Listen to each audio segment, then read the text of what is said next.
A voice was heard in the mute rolling glow. A murmur moved and the listening void.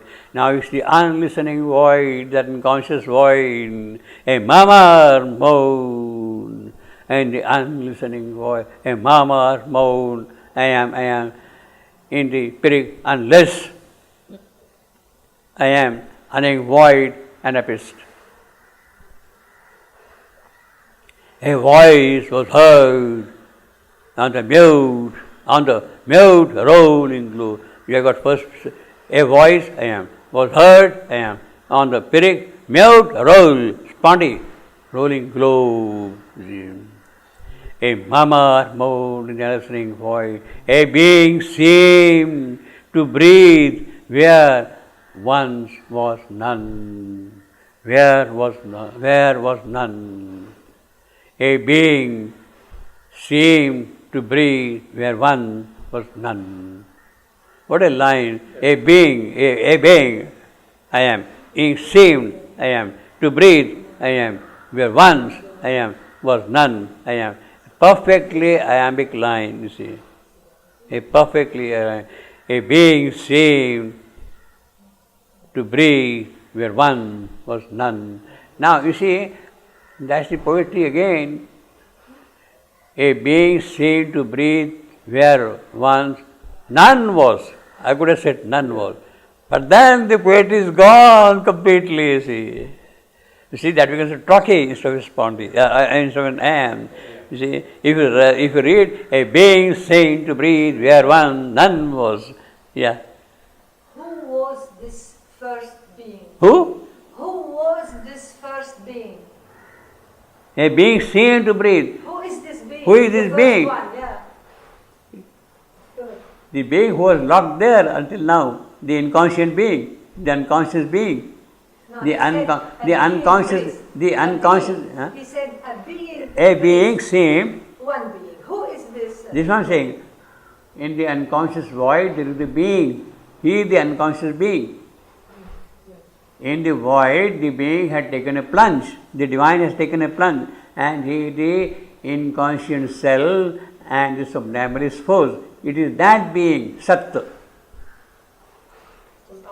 Yeah, but Satya. who was that?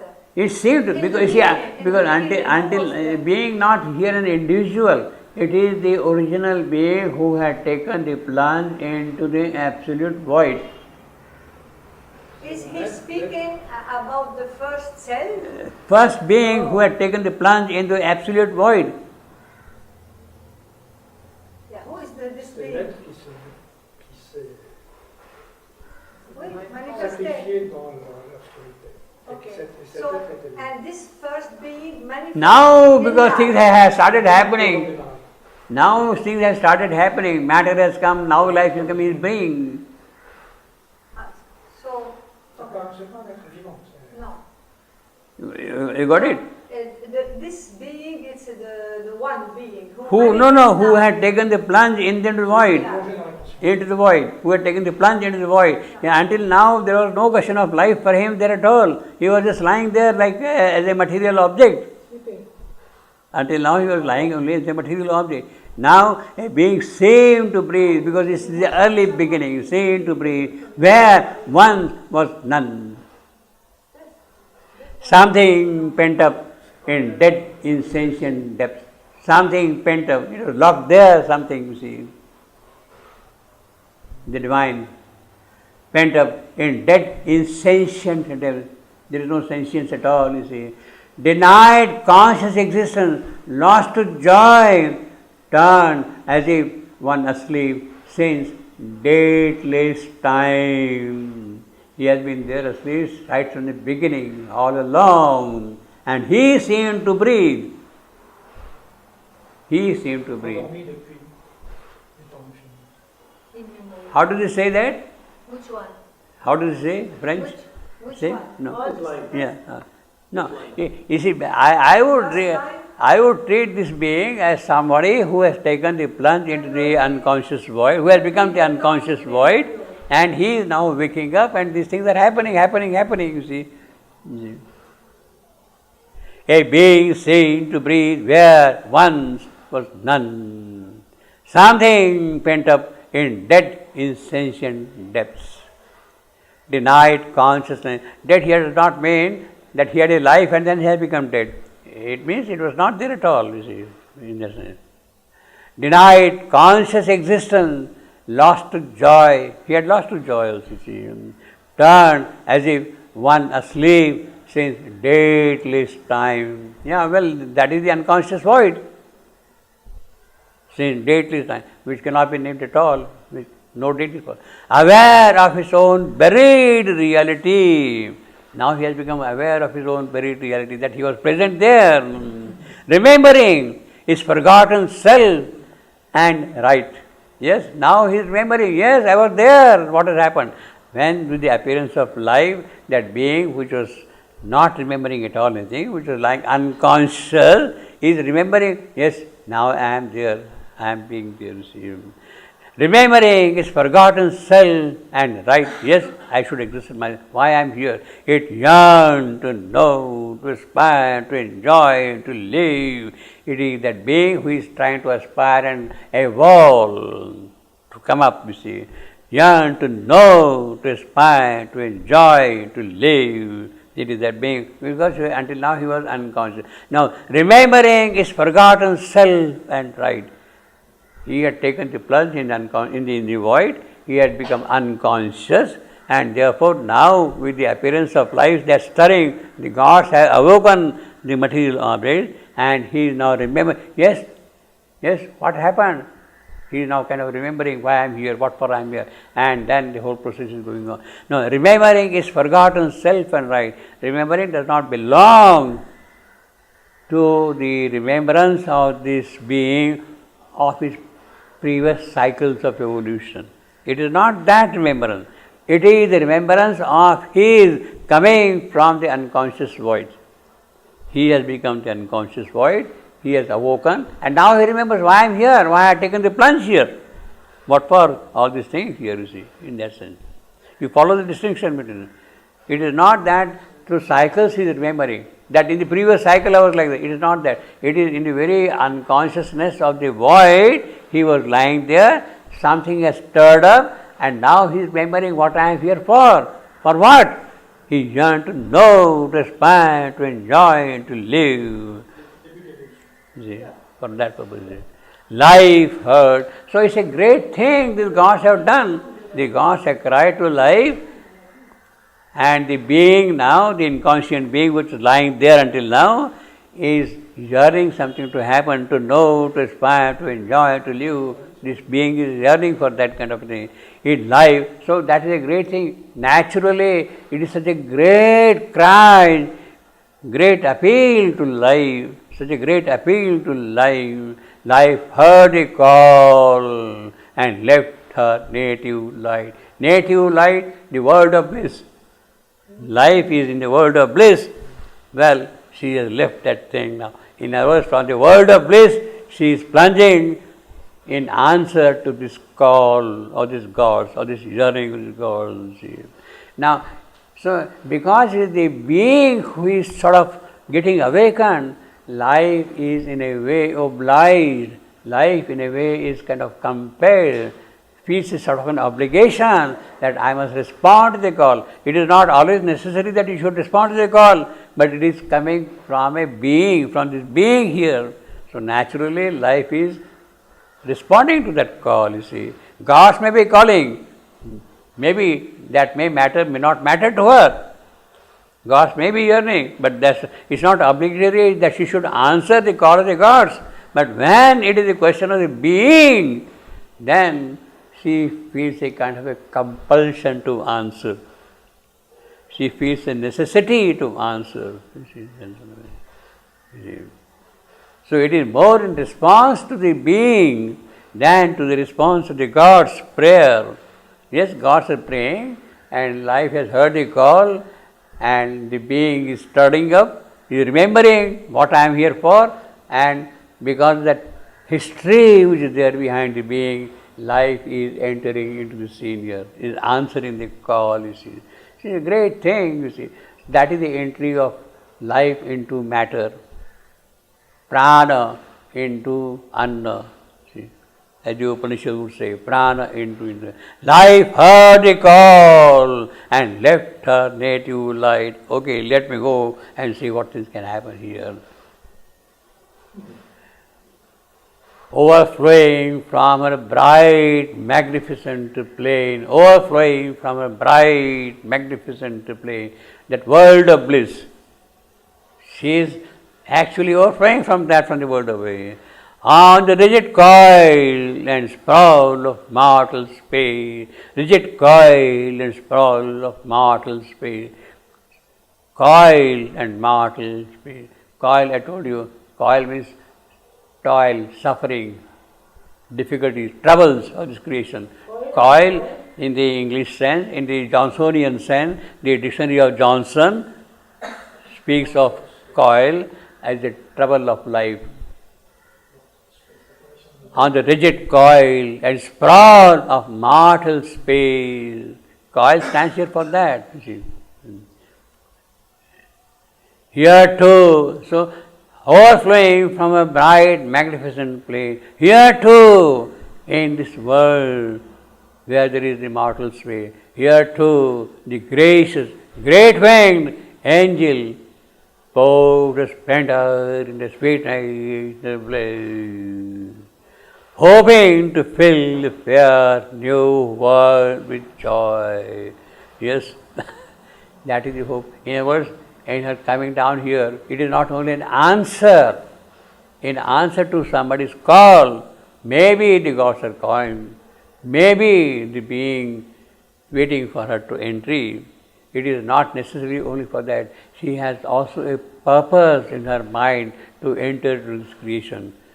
There is an intention. What is it? Hoping to fill a fair new world with joy. That is the expectation. She is coming here with a mission. She is coming here with a purpose. It is not only in answer to somebody. Yes, maybe they are calling, all right, but does not mean that I should go and answer them. If I see some purpose behind that, then maybe I will go and oblige that, you see. So, the greater purpose, the greater intention, the greater calculation which is there in the mind of this life is to fill a fair new world with joy. You see, that is the calculation of her coming into this creation. You see, a great purpose, great thing she is doing. You see here, overflowing from her bright, magnificent place, overflowing from her bright, the world of bliss. The section starts with the world of bliss. She is coming down from that, overflowing, full of bliss, bliss, bliss everywhere. On the rigid coil and sprawl of mortal space, here too the gracious, great-winged angel poured. So she is an angel now. Life is coming like an angel. She is an angel coming. Oh, the splendor and the sweetness and the bliss. What a line. A splendor. I am. Her Pirik. Her sweetness. I am. Again Pirik. And I am. Her splendor and her sweet, this and her bliss. I am Pirik, I am Pirik, I am Pirik, goes on, see, alternating. Her splendor and the sweetness and the praise. What a wonderful line this one is saying.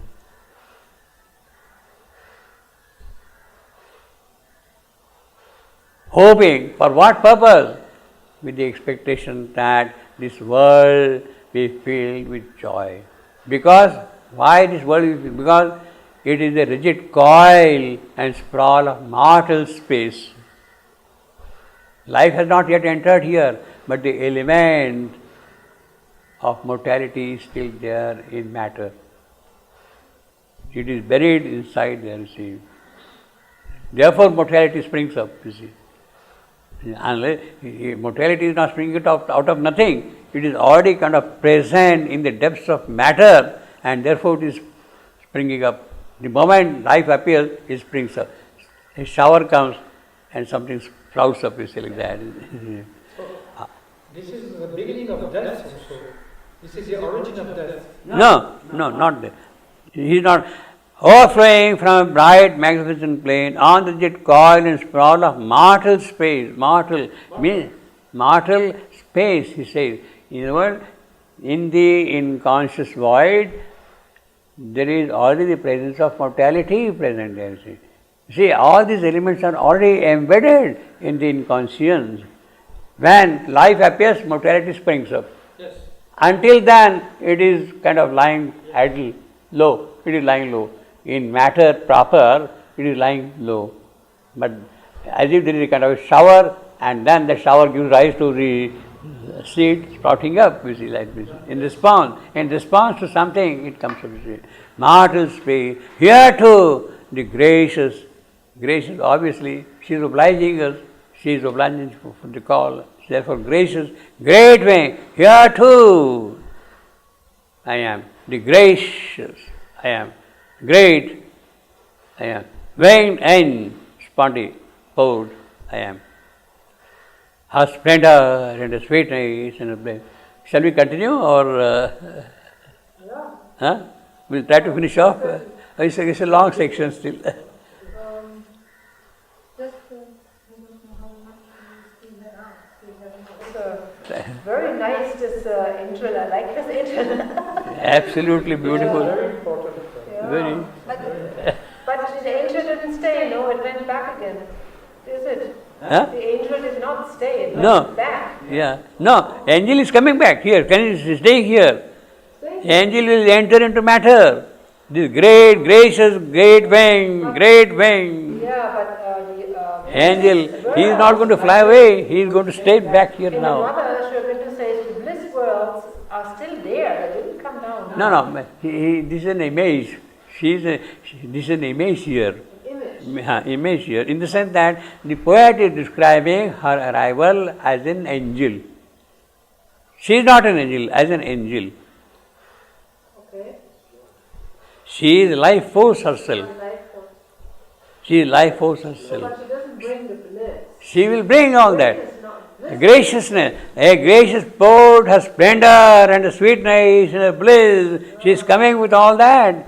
Splendor and sweetness and bliss to fill this world with joy. It is in response to this call from below. Hoping, of course, hoping, obviously, hoping. But that calculation is there. Hoping. She is. The poet is very careful. The poet is very careful. See, he's hoping. And you see, the line also is very beautiful. It's a trochee. The line begins with trochee. Hoping. Trochee. You see, hoping. It's very powerful. Hoping to fill a fair new world. Spondy with joy. I am. So it starts with a trochee. You see, very powerful. Yeah. There is the expectation. See, why she is coming here? She is coming with a certain hope, with a possibility. Yeah. This coming of life on earth